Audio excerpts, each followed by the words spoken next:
मुळात परभणीची ही घटना झाल्याच्या नंतर मी स्वतः पहाटे 2:30 वाजता त्या सोमनाथ सूर्यवंशी हे माझ्या आष्टीचे नगराध्यक्ष आहेत, वडर समाजाचे, त्यांचे ते नातेवाईक आहेत.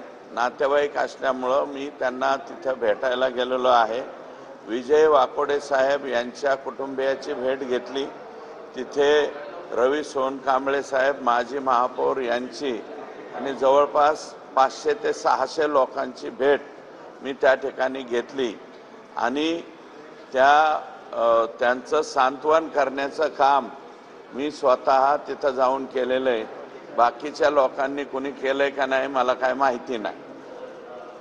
पण तुम्ही जी भूमिका मांडली त्यामुळे असं तुमच्यावर टीका होते की सुरेश धस या 2 प्रकरणांमध्ये वेगवेगळी भूमिका घेत आहेत. संतोष देशमुखला वेगळी आणि सोमनाथ सूर्यवंशीला वेगळी, अशा 2 भूमिका दिसतात. अजिबात नाही.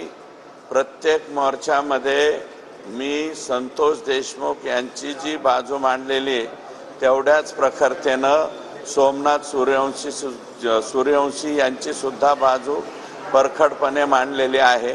आणि सोमनाथ सूर्यवंशीच्या बाबतीमध्ये जे बोरबांड सस्पेंड केलेले आहेत त्यांना रिमूव्ह फ्रॉम सर्व्हिस करा अशा प्रकारची मागणी सुद्धा मीच केली.